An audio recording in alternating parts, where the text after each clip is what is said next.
The rain had been falling since early morning, steady and quiet, the kind that made the city feel smaller. Emma Carter stood by her apartment window in Seattle, holding a mug she had forgotten to drink from. The street below looked washed clean, like a new page waiting for words. She felt older than her years that day, not tired, just aware. 34 had arrived without drama, without celebration, without answers. Her phone buzzed on the kitchen counter. Once, twice. Then again, Emma frowned and walked over, expecting another group message or a work email. Instead, she saw a name. Then another. Then more. By the time the screen stopped lighting up, there were 10 notifications stacked neatly, each one different. Each one carrying the same question in a different tone. Would you like to get coffee? Dinner this week? A walk by the lake? Talk, you know. Pressure. 10 invitations. 10 people. 10 small doors opening all at once. Emma sat down slowly, the chair scraping lightly against the floor. Her heart beat faster, not from excitement, but from surprise. She had not planned this. She had not asked for it. Yet here it was, asking something of her. Just a year ago, she would have ignored most of them. She had been careful then. Careful. With time, careful with feelings, careful not to hope. Her last relationship had ended kindly, but kindness did not stop the ache. It had left her with quiet evenings and unanswered thoughts. Since then, she had told herself she was fine, and mostly she was, but that morning felt different. Emma scrolled through the messages again. None of them were dramatic. None of them promised anything big. They were simple, honest asks. Normal people reaching out, risking a little pride for a little connection. She thought about her friends, about the polite smiles at birthdays, about the gentle questions that always sounded the same. Are you seeing anyone? Are you happy? She thought about the nights she spent watching the city lights alone, telling herself that love would come when it came. And suddenly she was tired of waiting, not tired in a sad way, tired in a clear way. Like someone who had been standing still for too long and finally felt their legs again. Emma placed the phone on the table and rested her hands beside it. She did not overthink. She did not plan. She simply decided. She typed, yes. She sent it. Then she copied the word and sent it. Again and again. 10 times. The same answer to 10 different people. When she finished, she set the phone face down as if hiding it might slow the future down. Her breath came shallow, and she laughed softly to herself, not from humor, but from disbelief. What did I just do?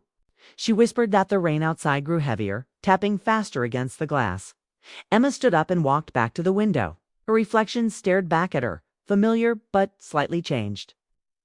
She looked the same, yet something behind her eyes had shifted. She felt exposed, awake. For years, she had been careful not to want too much. Wanting had hurt before. Wanting had led to disappointment, to quiet endings, to empty mornings.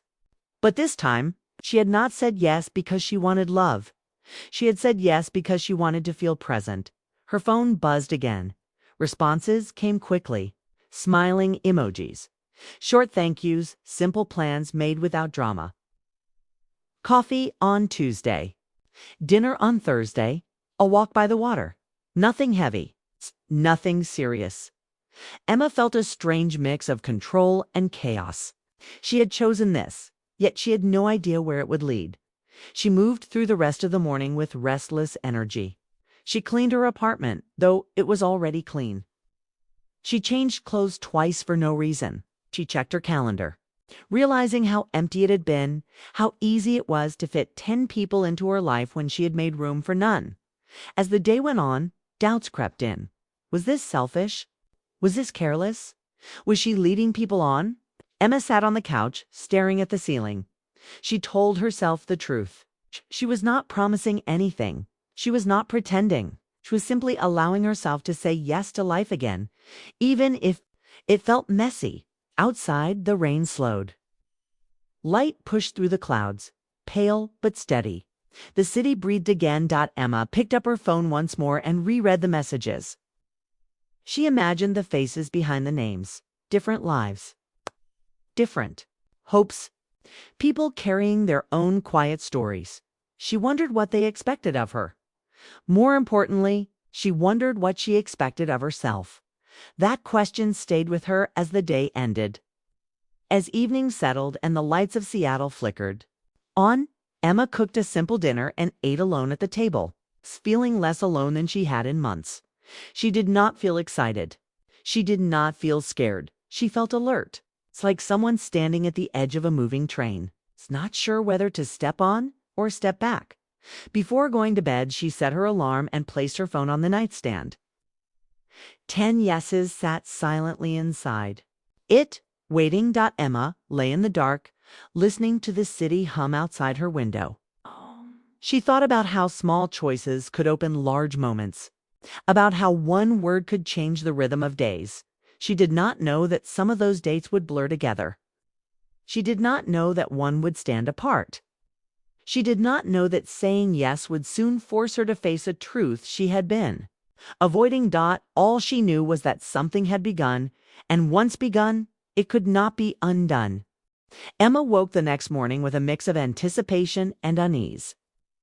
The 10 yeses she had sent were no longer just messages. They were doors, each waiting to be opened, each carrying a possibility she could not control. She dressed quickly, choosing a soft blue sweater that made her feel calm and confident. Breakfast was quiet, just coffee and toast, but her mind raced through names and faces she barely remembered. There was Mark with his easy smile and stories about his dog, who seemed warm but predictable. Daniel, always checking his watch, polite but distant. Lucas, who made her laugh, yet somehow never really listened. Each person was different, each date a reflection of someone else's world, and Emma was about to step into all of them. The first meetings were easy, comfortable. Emma noticed the small things about people she had once overlooked. Mark's gentle gestures, Daniel's nervous energy, Lucas's humor that masked insecurity. She smiled politely, asked questions, shared details about herself, and then left alone. Every night she returned to her apartment feeling a strange mix of relief and emptiness, as if nothing had happened but everything had shifted.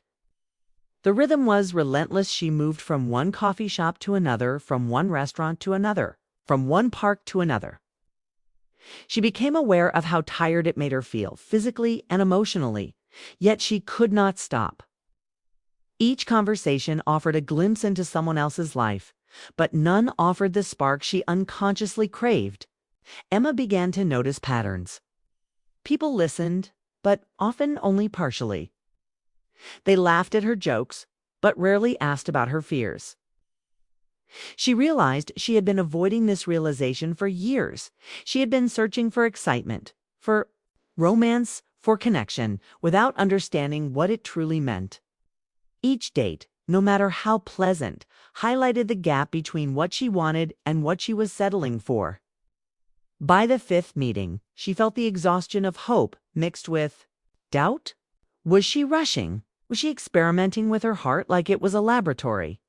The thought made her uneasy. She had expected charm, laughter, maybe even a small spark, but the spark never stayed. Then came Noah. He was the last on her list. The 10th, yes, and somehow different. Meeting him at a small bookstore cafe felt like stepping into a quieter world. There were no grand gestures, no awkward silences filled with tension. Instead, there was honesty, subtle and grounding. They talked about ordinary things, first books, travel, favorite coffee blends, but gradually, the conversation deepened. Noah spoke about failure without shame, about mistakes that taught him more than success ever could.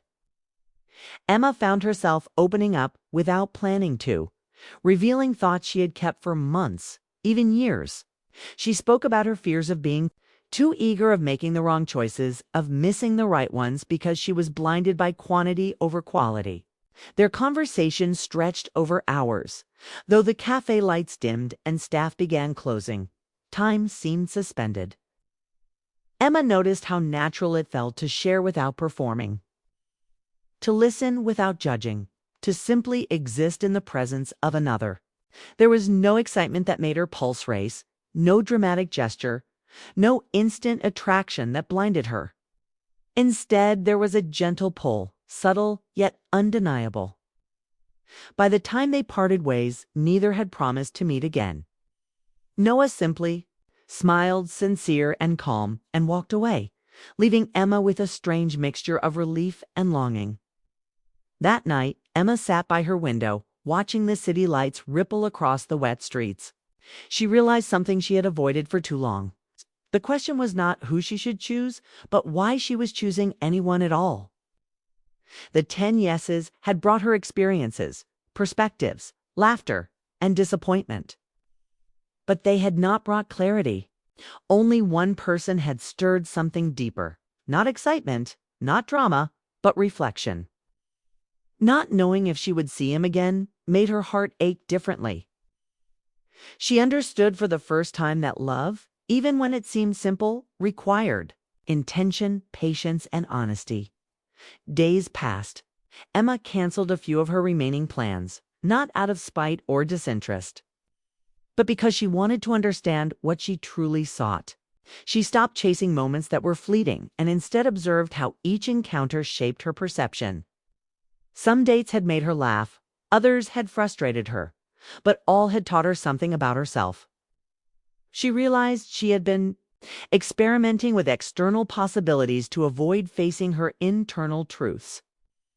She had said yes, out of curiosity, out of courage, out of fear, but now she needed more than that. She needed clarity, presence, and a genuine connection. Noah remained, in her thoughts. His calm honesty, the way he listened without preparing a response, stayed with her. Emma replayed their conversation, the rhythm of his words, the quiet way he asked questions that mattered. Was nothing dramatic, nothing cinematic, but it lingered in a way that no other encounter had. She did not feel the urge to rush or force a connection. Instead, she felt the weight of understanding that sometimes one meaningful encounter outweighed 10 fleeting ones. Then, unexpectedly, Noah messaged her. Just a simple note, I'll be in Seattle again next week. Would you like to walk? By the water. There was no pressure, no insistence, just an invitation. Emma stared at the screen for a long moment, heart fluttering in a way she hadn't felt during the other 9 dates. She realized her answer mattered more than the answer to anyone else. It was not about excitement, novelty, or social expectation. It was about what felt right for her. Quietly and completely, Emma replied. She hesitated for a few seconds, then typed yes. This yes was different. It was calm, deliberate, and free of fear. The 10 yeses had shown her the chaos of choice, the exhaustion of comparison, and the frustration of unfulfilled curiosity. But this yes was a beginning, a chance to step forward without doubt. She understood that real connection was not found in quantity, but in the courage to notice, to choose, and to engage fully with one person at a time. Over the next week, Emma prepared herself not with excitement, but with awareness. She thought about what she wanted to share, what she wanted to observe, and how she would approach the moments with intention rather than performance. The days between the message and their meeting were not filled with anxiety, but with quiet reflection. She realized she had grown through the experience of meeting 10 people, learning to distinguish between fleeting attraction and meaningful presence. She had learned patience, discernment, and self-awareness. Finally, the day arrived. Noah was waiting at the edge of the waterfrontpark.com and unhurried, like someone who had always known he would be there. Emma walked toward him, heart steady, a quiet smile spreading across her face. As they began walking along the water, talking about nothing and everything at once, she understood that this was different. There was no need to impress, no need to hurry, only presence, only honesty, only choice. The 10 yeses had been lessons, but this yes, the one that mattered, was her own, and it was enough. By the time the sun began to dip behind the city skyline, Emma realized that she had changed. Not because she had met 10 people, not because she had said yes recklessly, but because she had learned how to feel, how to reflect, and how to finally recognize what mattered. The uncertainty that had hovered over her now felt like an invitation rather than a burden. She smiled at Noah quietly, knowing that the path forward would not be perfect, but it would be real, deliberate, and deeply hers. The 10 yeses had led her to this moment, but this yes, the thoughtful, intentional yes, was the one that would shape everything to come.